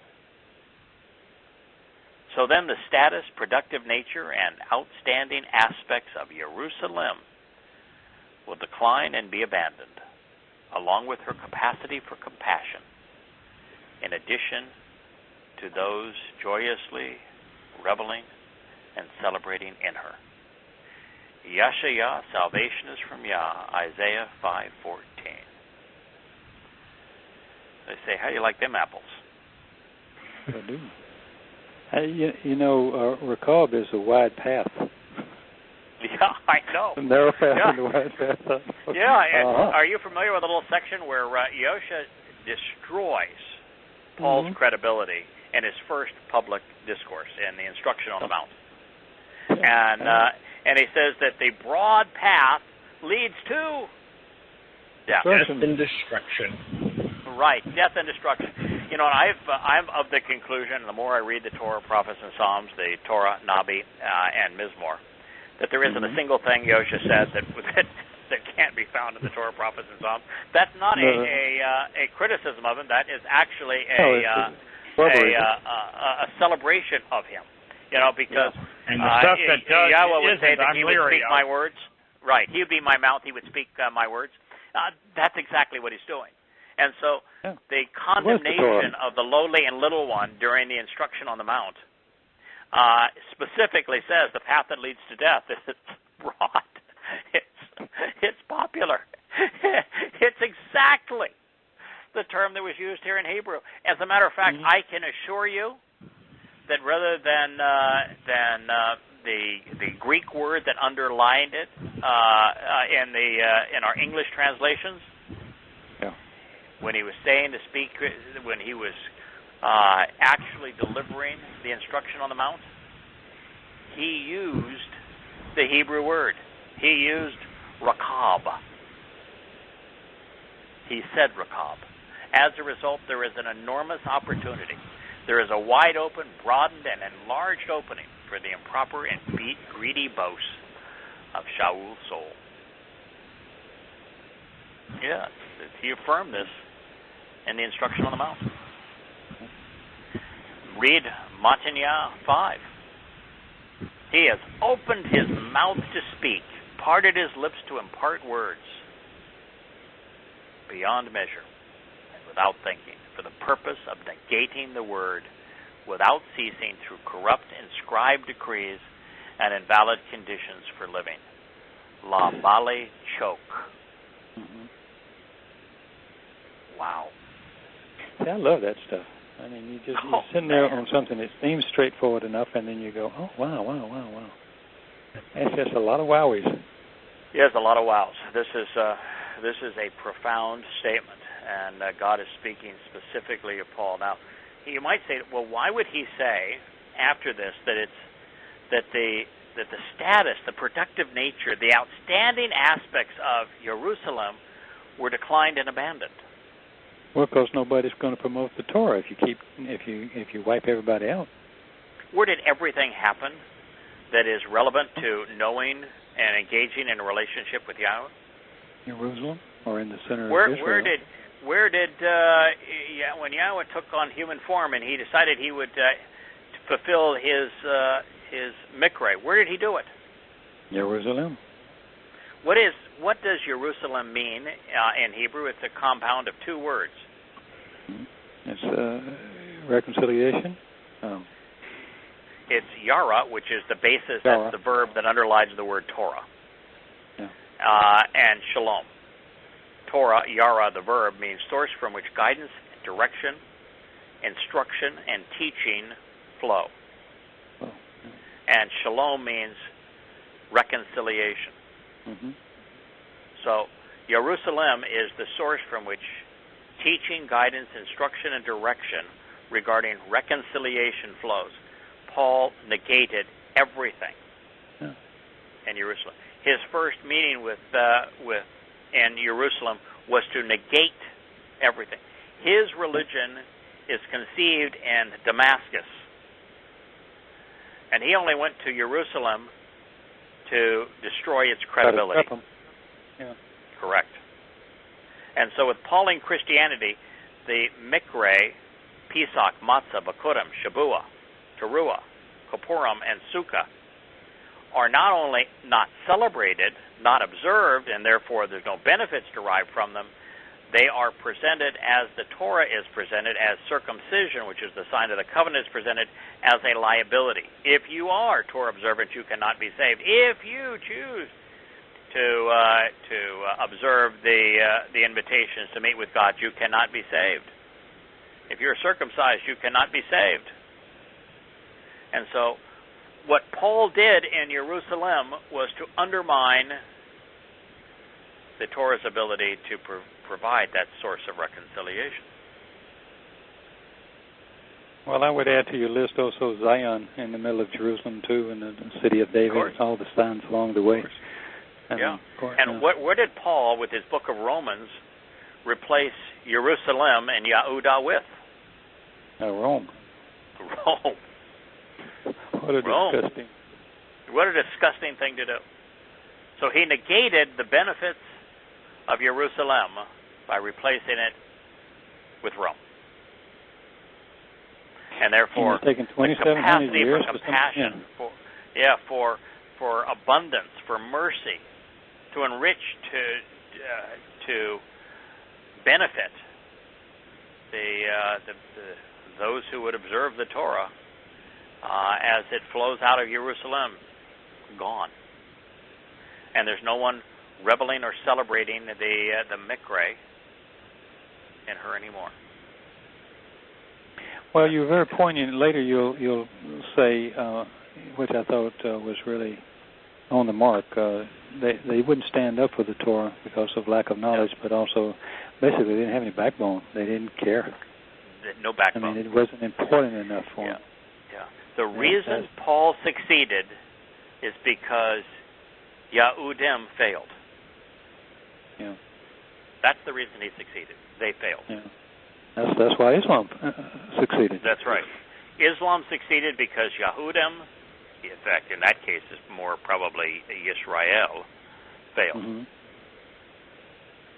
Had Yisrael and Yahudah made the effort, by the way, I want to interrupt this program for an announcement. I don't know if you had a chance to read what, I think it was Chuck that sent it to us, the article on the Bula found in Jerusalem. Did you read that? I don't think I got that one. Pardon? Is that all the... Just in the last week, there have been unearthed in Jerusalem an enormous cache of Bula. Those are the little signature clay signature things. The thing you do your letter. Right. Yes. And there are scores of Yisraelite Bula in Jerusalem. And the date know a bunch is of them stayed and right. fled Well, down the there. date is the date is immediately after the Assyrians destroyed the northern kingdom, Israel. Yeah. And so many of the Israelites, Ephraim of the 10 tribes, fled to and lived in Yahudah. What was interesting is they got to be quite prominent there as well. Yes. Oh, yeah. Interesting to me. Yeah. So I thought that was they were accepted and lived in Yahudah. And you sold all Israel the and go ahead. I'm sorry. Go ahead. I was just going to say, so it's now Yisrael and Yehudah. Mm-hmm. Had they made the effort to observe Yahweh's Torah instead of the rabbinic Talmud? Had they engaged in Yahweh's covenant instead of becoming overtly religious? Had they called God by his name? The majority of people would have been too familiar with Yahweh's testimony and promises for Shaul to succeed. Sure. His absurd pro-government stance would have appealed to Romans, and his appalling Gnostic approach would have resonated with Greeks, but it wouldn't have lasted. And the reason should have been obvious, because Paul, like Muhammad after him, wasn't sufficiently creative or credible to create a religion which could stand on its own merits. Paul, like Muhammad, usurped the Torah's credibility. They were deliberately inaccurate plagiarizers and careless counterfeiters. Now, it's obvious that Gentiles weren't just wholly ignorant of the Torah. They were put off by it, since they believed that their political and religious ideas were far more civilized and progressive. Moreover, it's not just that Romans disrespected Yahudim. They despised them for having the audacity to rebel against them. This disdain for Yahweh's chosen people created an audience that were predisposed to accept Paul's anti-Semitic rant. But accepting and believing words apart. I should say accepting and believing are worlds apart. So, for the new religion of Pauline Christianity to take root and garner thousands and then millions and billions of believers, its authenticity would have to have come from the testimony it contradicted, because the Torah and prophets provided the lone credible witness regarding God. This blending of truth and lies was achieved simply because those who should have known better didn't. The chosen people neither understood the purpose of the Torah nor its association with Yahusha. They did not even know his name, or the name of the God in whose name he had come. Well, that's a mouthful. Oh. But that is the problem. They did not know the name of the God in whose name he had come. They did not know Yahusha's association with the Torah, and therefore none of them stood up to contradict Paul. They thought Paul was, authoring that new religion. The Bible is the result of this babble, intermixing of God's word with man's words. Paul was able to fool Romans and Greeks because Yahudim were unable and unwilling to take a stand on behalf of their God. They did not and could not expose and condemn their enemies, nor his enemies, as Dode had done. They hadn't just stopped cultivating and pruning Yahweh's vineyard. They had forgotten it even existed. Everything that God had accomplished on Moriah, through his Mikre and Berith, would be for naught. Yahweh, as is his approach in nature, revealed exactly what would happen and then explained why it would occur. The very reason that Christianity exists today, the only reason that Shaul prevailed, is as simple as 1, 2, 3. First, my people became exposed and vulnerable because of their lack of knowledge and discernment. This is what made them susceptible to being misled. Lying and self-serving religious and political aspirants can only fool fools. And once fooled, they didn't know how to refute the charlatan in their midst. Unchallenged, the most absurd compilation of twisted logic and misquotations became the religion of politics, and thereby impervious to evidence and reason. In an environment where no one knew any better, it no longer mattered that Paul's proposition was preposterous. Second, They attributed high status to their ravenous and insatiable maggots of men, to lowly and little parasitic louses. So their capacity for compassion and ability to enrich evaporated. As is the case with Orthodox Jews, Christians, and Muslims, their deceitful and destructive dogmas grow in popularity because, not knowing the Torah prophets, the faithful are beguiled into believing those who say that their religion is legitimized by them.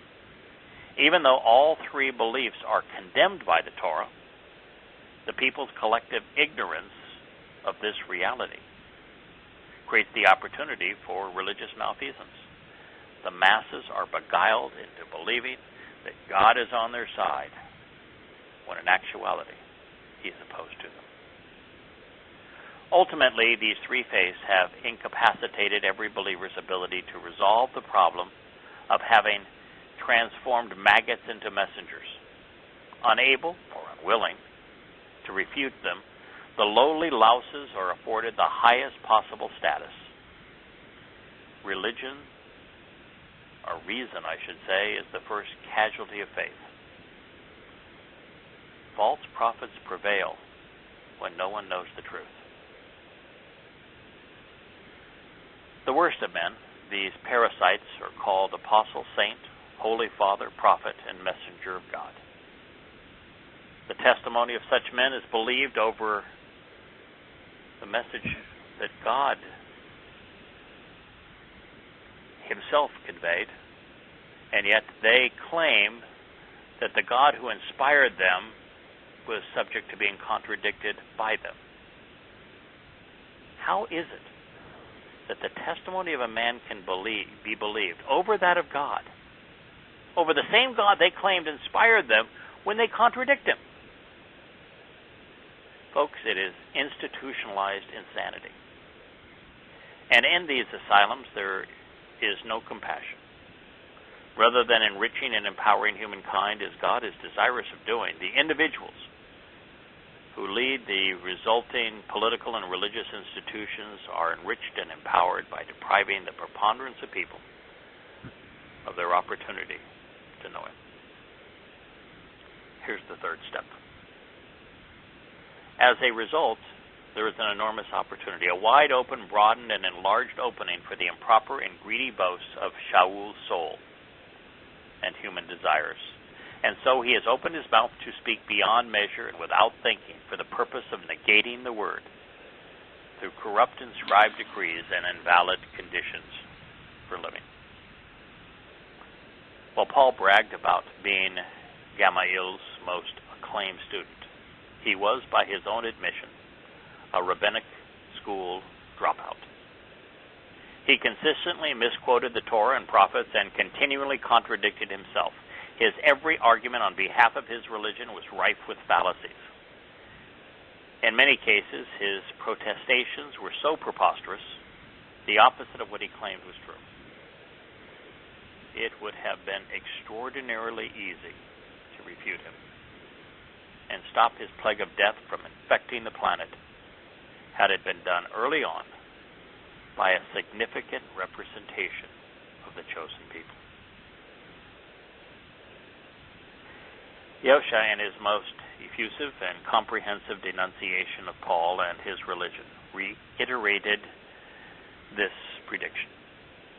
He specifically stated during his declaration on the Mount that this broad way within an enlarged opening would lead to the death and destruction of countless souls.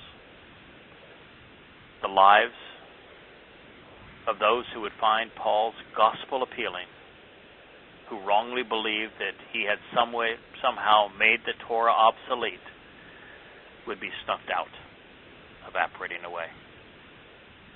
Had the truth been conveyed at the right time by the right people, Christianity would never have been able to add the Old Testament, that in quotes, to their New Testament, and join these opposites together in their Bible. And without the Word of God, the Torah, Nabi, and Mizmor, the result would have been an incredulous blend of one very poorly translated eyewitness biography, Matthew, 2 poorly retained and translated books by Yahuwah, John and Revelation, several hearsay accounts, some letters of spurious authorship, and Paul's 13 epistles, all of which were deceitful, destructive, and deadly. The resulting tome of contradictions wouldn't have fooled anyone. If you read Paul's letters, this realization is obvious. Everyone rejected him. Read his second letter to Timothy, his lover. Everyone rejected him. But unfortunately, apart from Shimon, very few, if any, of those who were opposed to Paul left a written legacy as to why his epistles ought to be discarded. Either that or Imperial Rome and the Roman Catholic Church destroyed their testimony. As a result, Paul's inscribed decrees negating the word were immeasurably more prolific than those exposing and condemning him. He won the war of words simply by writing more words. Ultimately, no one made the case against Paul. There are a few denunciations from Shimon, but his statements were overly polite and woefully insufficient. Jacob didn't name his foe in his letter while refuting the Pauline notion of salvation through faith. He lacked specificity.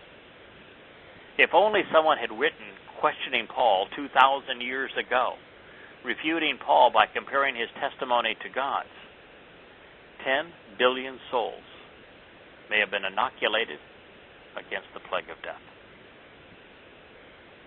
But there was no one willing to do so. Stupefied by their Talmud, deceived by the maggots of men who promoted it, religious Jews were either not interested nor incapable of explaining why Shaul's corruption of Yahushua's message was dead wrong. Therefore, the counterfeit portrayal of God he drew took root and grew, choking out the vineyard Yahweh had planted and Dode had tended. Had Dode been alive at the time, he would have taken him to task. For the better part of 2,000 years, there would be no trace of his vines as the weeds of religion thrived in their place. In the aftermath of Shaul's contentious meeting with Yahushua's disciples, Shimon and Jacob, in Jerusalem in 50 CE, and Paul's subsequent and irrational anti-Semitic and ungodly rebuttal in his letters to the Galatians, Rome, whom Paul served, would sack the city twice, destroying the temple while burning almost every copy of the Torah. A multitude were killed. Even more were hauled off as slaves. The source of guidance on reconciliation shriveled, and with it, God's means to compassion and enrichment. Becoming the living embodiment of Yahweh's promise to curse those who cursed his people, Paul died in exile, deprived of his freedom, friendless and alone, having been rejected by everyone he had known. Even his captor and beneficiary, Rome, the most powerful empire the world had ever known, would shrivel up and die soon thereafter.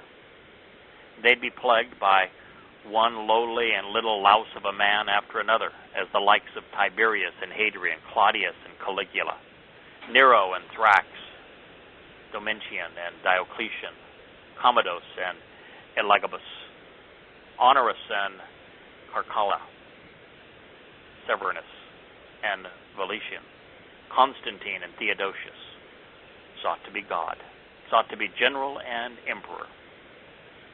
They would soon suffer under those they had abused. The Romans, reveling in triumph in 70 CE and 135, would fade into oblivion. Their decline from the height of their power from that date forward was precipitous and unmitigated. It is what God foretold. It is what happened.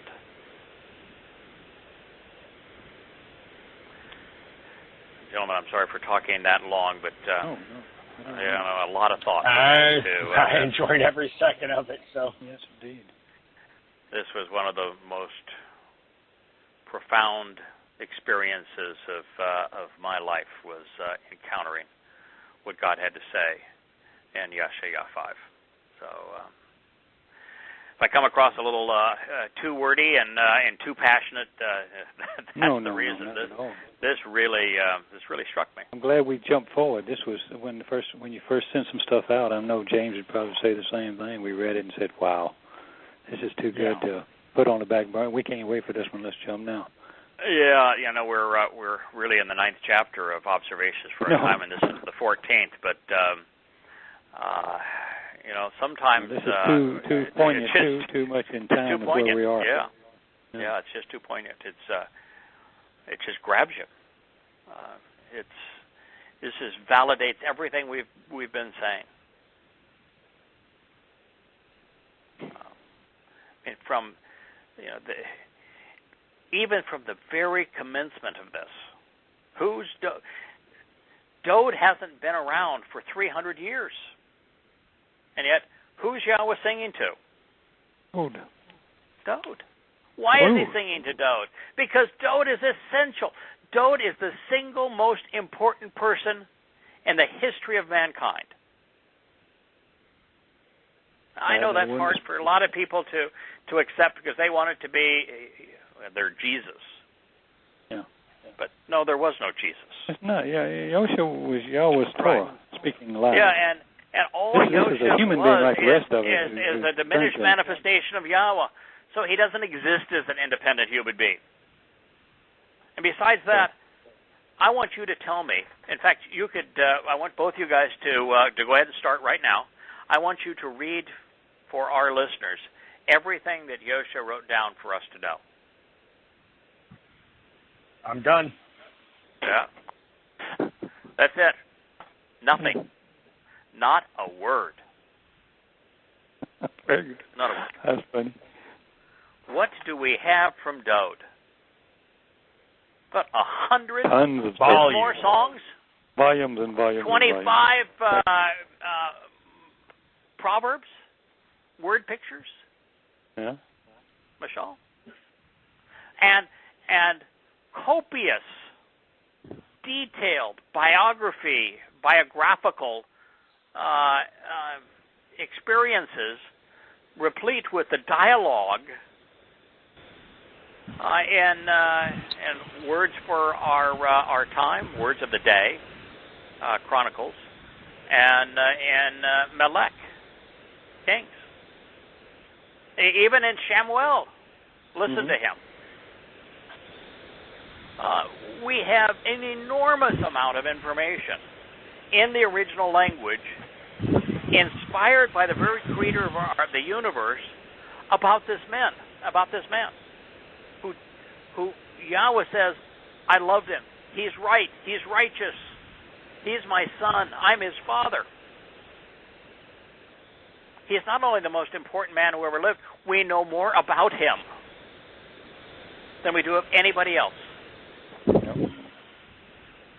Absolutely true. I would say that, as we have progressed in this study, the thing, we began by, wow, the creation account is precisely accurate scientifically. That's pretty impressive. Yeah. Oh my God, the awesome. covenant tells you exactly how to participate in it, and tells you what the benefits are. That's pretty awesome. The flood really occurred exactly the way that it said. Creation even started exactly the way it said. 6 days. Yeah. The Torah presents the means to benefit from the covenant. Each of the 6, Moed Mikre, play a specific role in that. Man, we found out that the Torah meant teaching. We found out a lot of things along the way. The most recent, by recent I mean last year, maybe 2 years, that has profoundly changed our understanding. And change maybe is the wrong word.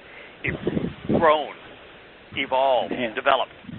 Yeah, evolved. Our understanding of who Yahweh is and what he is offering are the words and deeds of Dode. Yeah. For example, in this case, These people didn't know the Torah, and they were unwilling to fight against Yahweh's foes. That's the opposite of Dod.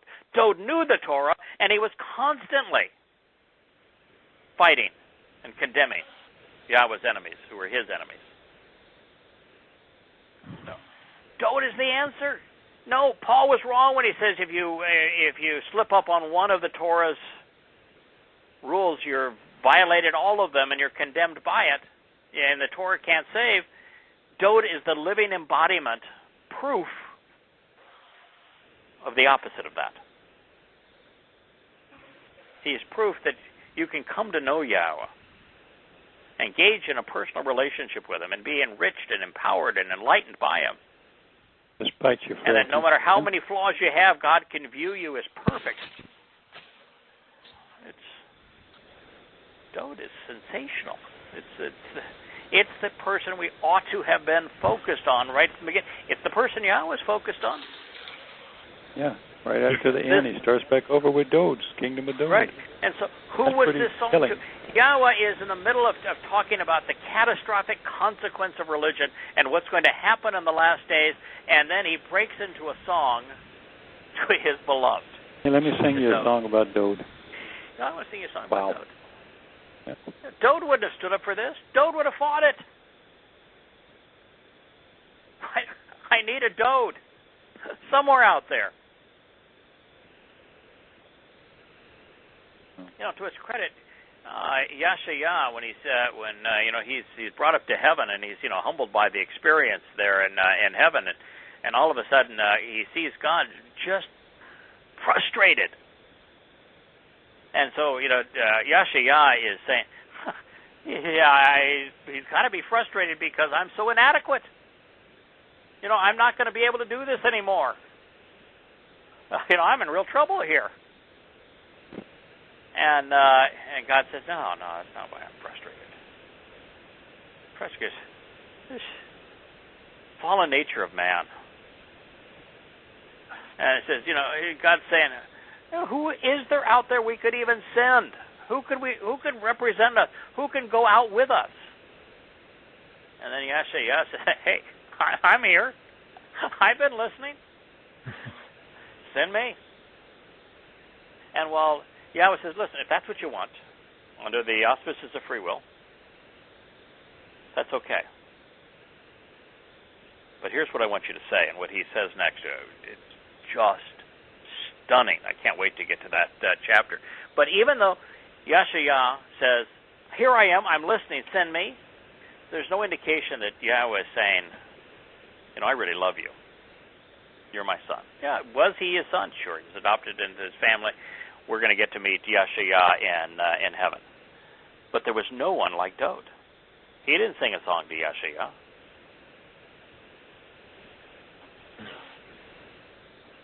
The prophets were messengers. Moshe was a messenger. The prophets were all messengers. Dod was far more than that. Dod was the example. He's the goal. He's what we should strive for. Yes, absolutely. Be like Dod.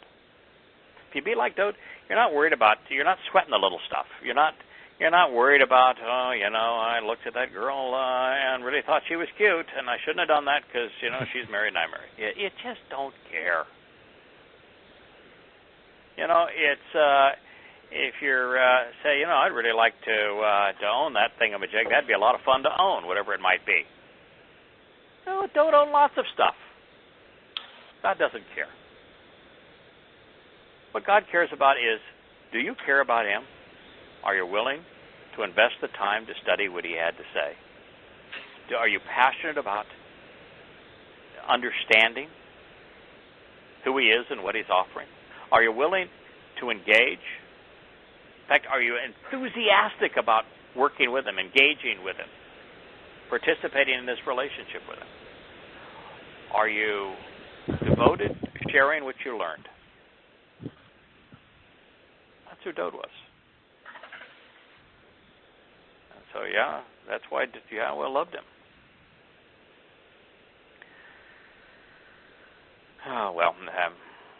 going on and on here, but that is the thing that really struck me about this chapter. Is it begins with Yahweh singing a love song to Dowd because there was no one else like him.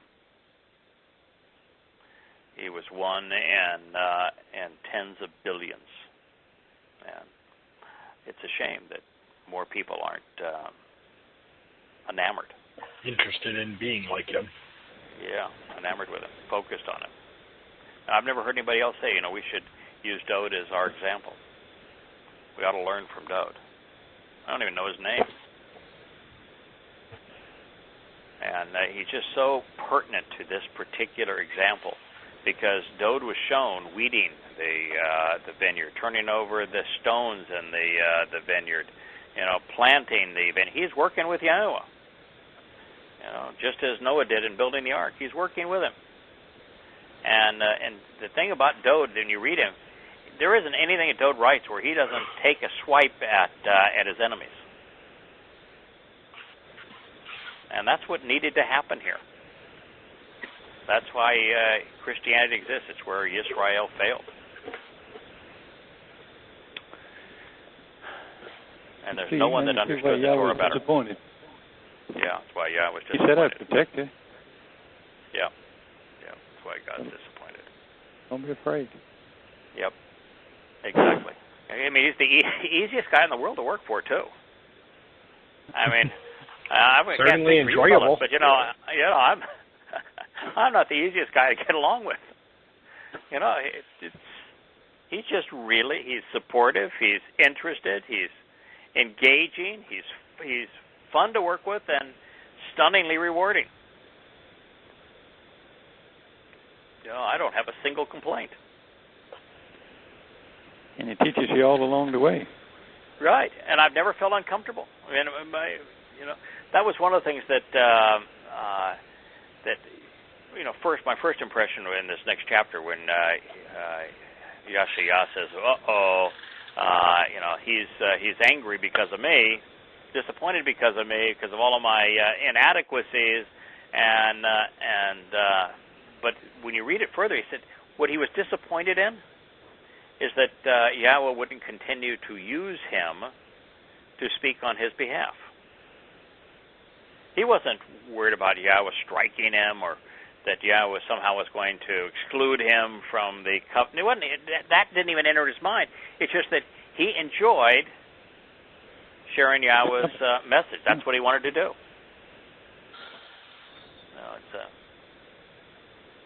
Dowd enjoyed studying the Torah and writing about it, singing about it.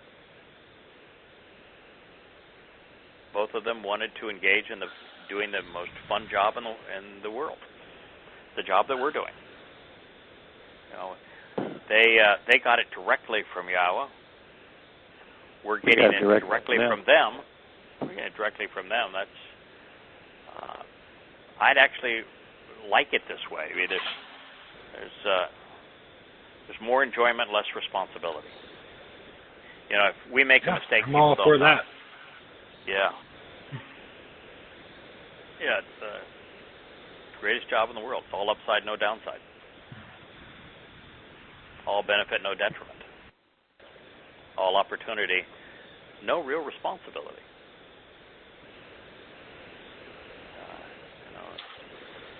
It couldn't be better. Why they're not crawling out of the trenches everywhere to jump on board? No, there's just, it's a pretty small number of people. One of the things I've found interesting, what are we missing? What are they missing that we're seeing? Yeah, there was a time where we had a lot more people that were, you'd start a show, and that chat room would be overflowing. Now you start a show, and it's not overflowing. Now, there's a lot more people that are listening to the archives now, and there's more people that listen by the phone than listen and participate in the chat room. But, nonetheless, there's a limited number of people who are interested. The ones that are very solid. Yeah, the ones that are wonderful. I think, and they're all engaged. More and more of them are engaged in transmitting and looking for themselves. So I think that's great. Yes.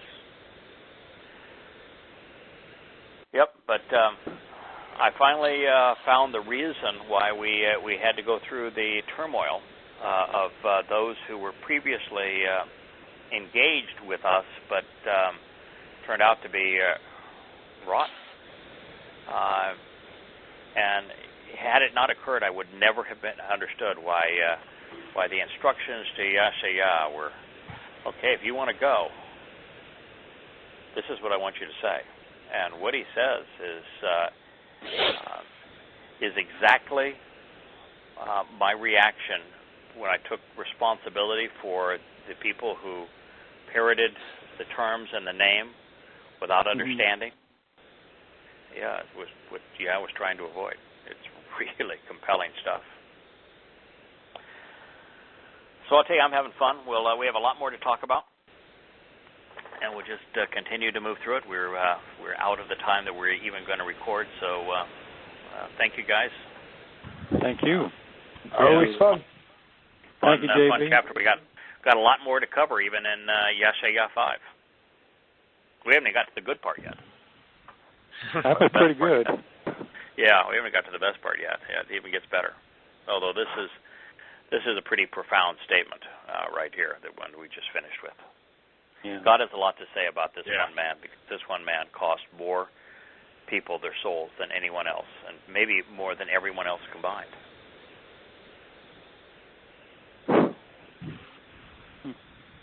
Yeah. It's so obvious when you start reading it, though. It is. Why he's so disgusted by Shaul. Yep, and all those churches where they worship their God, they only knew their God is the one who wants to be worshipped. And the real God has no interest in being worshipped. Just a touch of logic would do them all some good.